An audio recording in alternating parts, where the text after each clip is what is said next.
Il y a quelques mois, j'étais à Barcelone et je vous parlais des nouveaux smartphones de Sony et notamment du Sony Xperia One. Ce joli smartphone, enfin plutôt ce joli smartphone, il est vraiment hyper intéressant. Il fait plein de promesses et il les tient. Alors il a aussi quelques points négatifs. Maintenant la question à se poser c'est est-ce que ce Sony Xperia One peut séduire, Oui, non, quoi, comment, on regarde ça maintenant.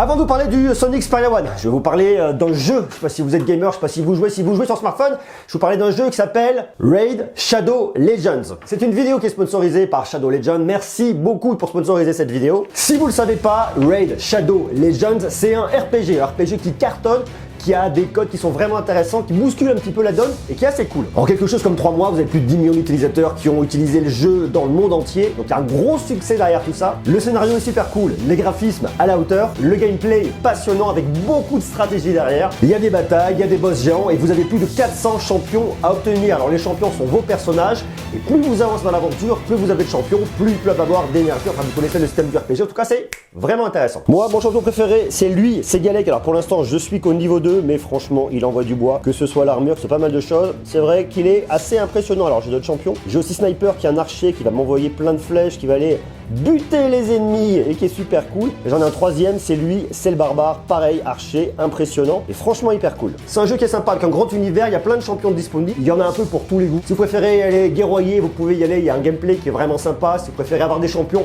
vous pouvez en collectionner, enfin vraiment ce que vous voulez. C'est un jeu qui est complètement gratuit. Il y a des batailles PVP en arène, des batailles PVE dans des donjons et des batailles avec des boss géants. Je l'ai découvert et je joue dessus depuis quelques temps, j'aime beaucoup. D'ailleurs c'est un jeu qui a quand même pas mal de notes, on est quasiment à 5 étoiles sur le Play Store. C'est un jeu sympa, il y a plein de mises à jour sur le Play Store, il y a plein de monde dessus. Et en plus il y a un programme qui est sympa. Pour les nouveaux joueurs, vous obtenez des récompenses quotidiennes pendant 90 jours. Je vous invite à venir essayer et télécharger le jeu directement par les liens dans la description pour obtenir 50 000 en argent, rien que de l'argent pour vous, et un champion épique gratuit dans le cadre du programme Nouveaux joueurs pour commencer ce jeu. Si vous voulez venir me rejoindre, venez me chercher directement sous le nom de Monsieur Greux. Je vous invite à venir l'essayer sur iOS ou Android, vous avez les liens en bas dans la description. Et maintenant, il est l'heure de parler du Xperia One. Xperia One qui est bien justement pour venir jouer dessus, mais pour beaucoup d'autres choses. C'est un smartphone qui a beaucoup de qualité et à commencer par son écran. Les smartphones avec les écrans 21/9 commencent à arriver de plus en plus. Il y a eu l'Xperia 10 que je testais il n'y a pas longtemps, Xperia 10 Plus, Xperia 10, Xperia 10 Plus. On peut le faire en français, ça ira beaucoup mieux.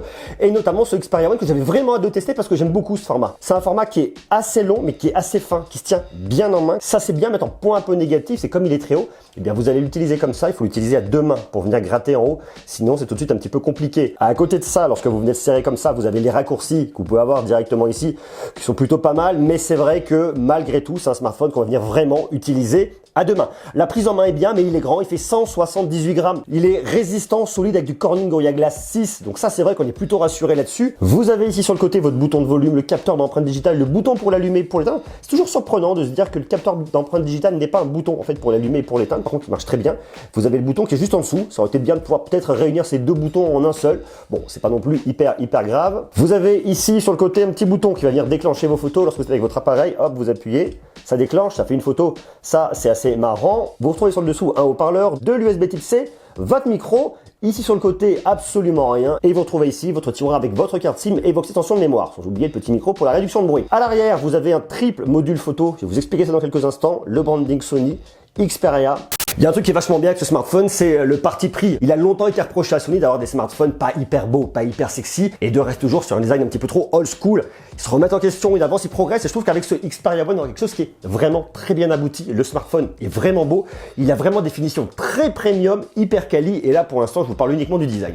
Un des points majeurs de ce smartphone, c'est son écran. Vous avez un écran de 6,5 pouces de diagonale, OLED, 4K HDR, 3840 de résolution par 1664. C'est juste un écran énorme avec un ratio 21/9. C'est l'écran Cinema Wide. C'est vraiment l'écran fait pour regarder des séries, pour avoir du contenu multimédia. C'est le format Cinémascope. C'est vraiment beau. C'est un écran qui est hyper bien calibré. La colorimétrie est top, la couleur est top, la luminosité est bien. C'est pas le smartphone le plus lumineux, mais dans l'absolu, c'est quand même plutôt bien à faire. En plus, vous avez un moteur de traitement d'image X1 pour mobile. Il est vraiment bien. Vous avez en plus un mode créateur by Ciné Alta qui est top. L'idée de ce smartphone, c'est vraiment de vous restituer la meilleure expérience, la meilleure image, la meilleure qualité, notamment vis-à-vis d'un rendu professionnel. Et vous le voyez dans les paramètres, vous allez dans affichage, vous allez choisir la qualité de l'image. Alors vous êtes par défaut sur le mode standard qui est un peu plus bleuté au niveau de l'écran. Vous passez sur le mode créateur. Il offre une reproduction fidèle de la vision souhaitée par le créateur au moyen de l'écran 4K et d'un traitement d'image spécialement développé compatible avec la gamme de couleurs BT 2020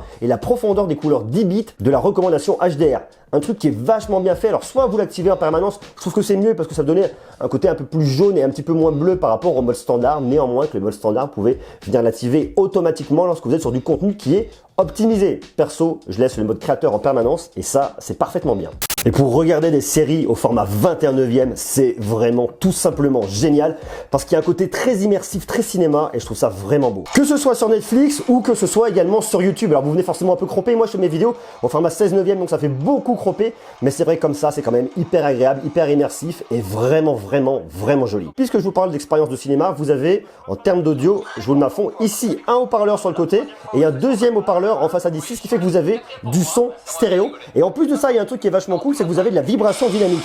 Que vous pouvez venir, vous voyez, la son est à fond, c'est quand même relativement fort. Vous avez de la vibration dynamique, ce qui fait que sur des moments un peu intenses au niveau du son et des basses, eh bien ça va venir faire vibrer le smartphone. Vous pouvez venir faire le régler, soit le mettre, soit l'enlever, ou le régler comme vous voulez, c'est pas bien grave, mais c'est vrai que c'est quand même vachement agréable. Au début, j'aimais pas trop, mais c'est vrai que je trouve que au final, c'est quand même assez sympa. Et vous le voyez, malgré tout, on a quand même vachement de son.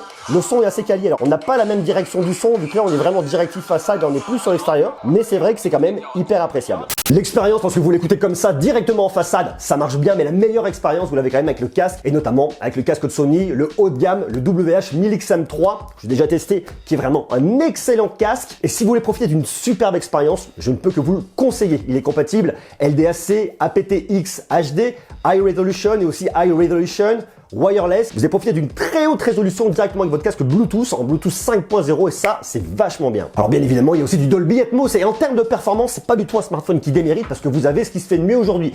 Vous avez le Qualcomm Snapdragon 855, 6 Go de RAM, 128 Go de stockage, extensible jusqu'à 512 Go. C'est un smartphone qui est cool et vous avez un petit mode jeu, vous le retrouvez partout en surimpression avec la petite télécommande sur le côté, là je sais pas si vous voyez, avec le petit contrôleur. Vous appuyez dessus, vous trouvez donc un mode jeu, vous allez pouvoir régler vos performances, réglage des priorités, la recherche, des captures d'écran, vous pouvez même venir enregistrer directement vos parties, votre gameplay. Pour l'expérience de gaming, cet écran avec ce format 21/9e est tout simplement génial.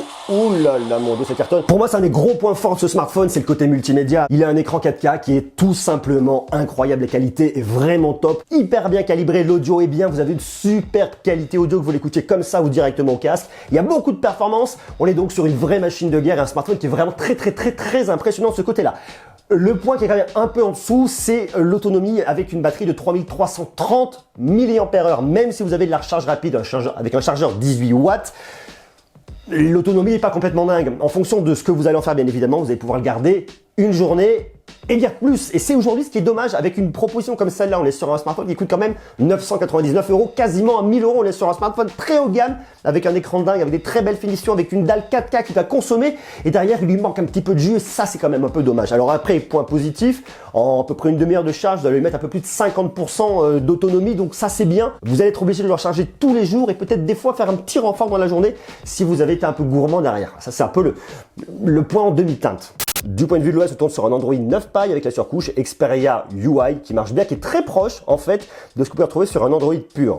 Et un des points qui a vraiment été mis en avant sur ce smartphone, c'est son triple module photo. Vous avez donc trois caméras de 12 mégapixels. Le premier objectif, ça va être un 26 mm, c'est ce que vous retrouvez en gros un objectif un peu classique, un peu standard qui ouvre à f1.6, qui a un angle de 78 degrés, stabilisation optique pour la photo, stabilisation hybride pour la vidéo, enfin standard plutôt bien. Un deuxième optique de 16 mm, c'est un grand angle qui est assez déformant quand même, qui a un grand angle de 130 degrés et qui ouvre à f2.4 et vous avez le troisième, c'est un 52 mm, c'est un téléobjectif qui vous permettra d'avoir un zoom x2 qui ouvre à f2.4 avec un angle de 45 degrés. Et à l'avant, vous avez une jolie petite caméra de 8 mégapixels qui ouvre à f2.0. Avant de vous montrer un peu le résultat, c'est le truc que je trouve vraiment intéressant de cette proposition de Sony. Sony se dit, allez, on est excellent au niveau des écrans, on est excellent aussi au niveau de l'audio, au niveau des consoles, on sait faire des super télés et on sait faire des très beaux appareils photo. On va prendre tout ça et on va tout mettre dans un smartphone qui est l'objet technologique que tout le monde a avec soi.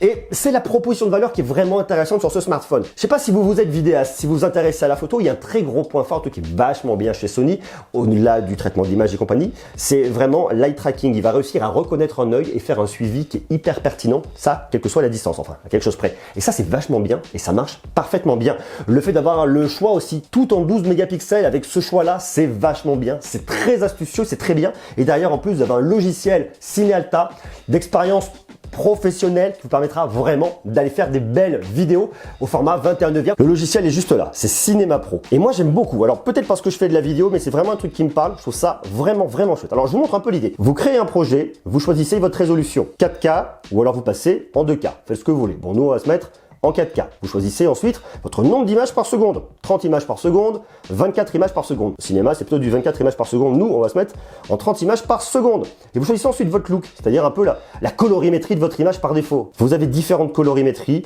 et ça, c'est vrai que c'est quand même vachement bien. Alors en fonction de là où vous allez être, de ce que vous voulez avoir comme rendu, vous avez ça et je trouve que c'est vraiment très sympa.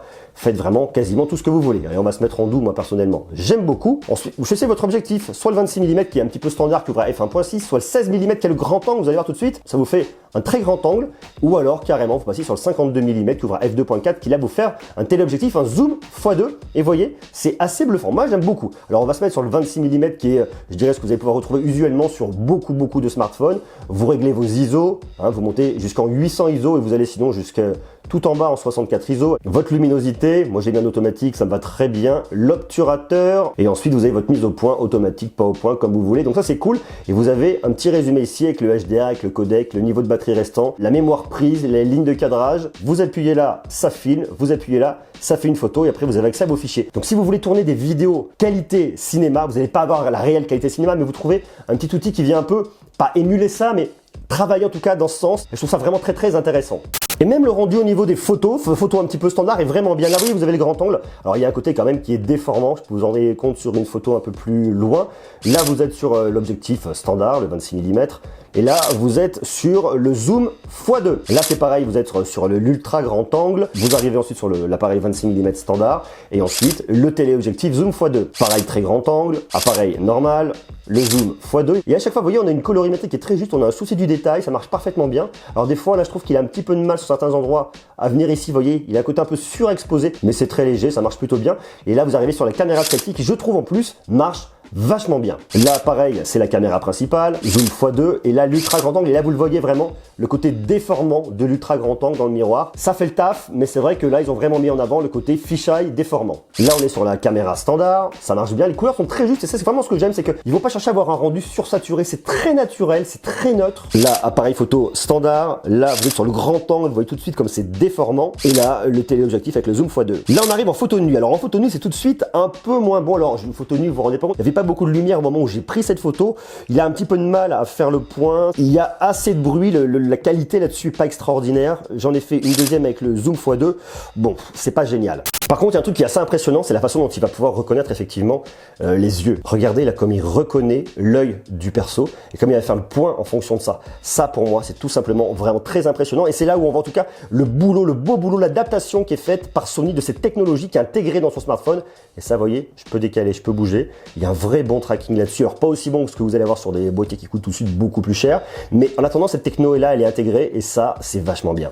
Et du coup, le rendu que ça vous donne en vidéo est tout simplement hyper qualitatif. Je vous conseille vraiment d'utiliser l'application Cinema Pro qui marche parfaitement bien. Alors, c'est pas une application qui va être utilisée par monsieur et madame tout le monde. C'est un peu la limite, si vous voulez, de ce smartphone. Il nous intègre toutes ces belles technologies, mais là, avec cette appli, on va plus se destiner à des vidéastes. C'est pas monsieur et madame tout le monde qui va dire, bah tiens, aujourd'hui, je vais filmer avec celui-ci, celui-là. Je suis pas persuadé.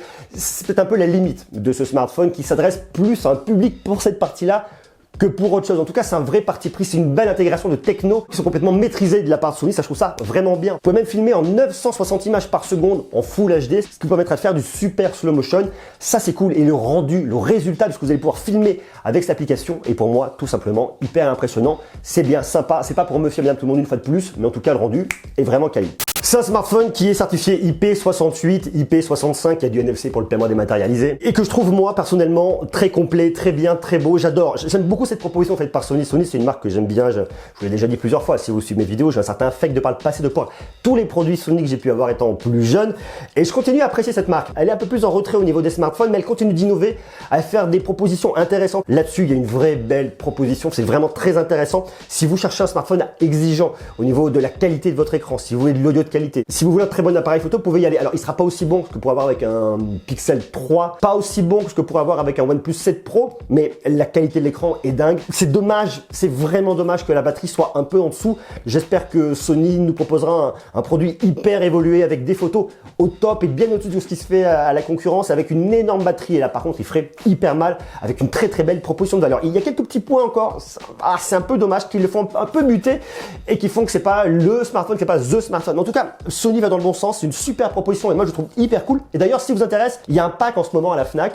Vous pouvez acheter le Sony Xperia One et le casque WH-Medix M3 au tarif du smartphone seul. Ça coûte 1300 et quelques, tarif normal, et vous le trouvez à 999 €. Si ce smartphone vous intéresse, si vous n'avez pas encore le casque à réduction de bruit de Sony, vous pouvez y aller parce que vous aurez un super package. Je vous ai mis un lien en bas dans la description. Ce smartphone, je trouve bien. Si vous aimez Sony, si vous recherchez un bel écran, vous voulez un produit de qualité, il est cool. C'est un peu dommage pour la batterie, pour l'autonomie, mais si vous avez la possibilité de le recharger, toujours avoir le chargeur avec vous, ça, vous ne le regretterez pas. À vous de me dire ce que vous en pensez en bas en commentaire. Et quant à moi, je vous fais des gros becs.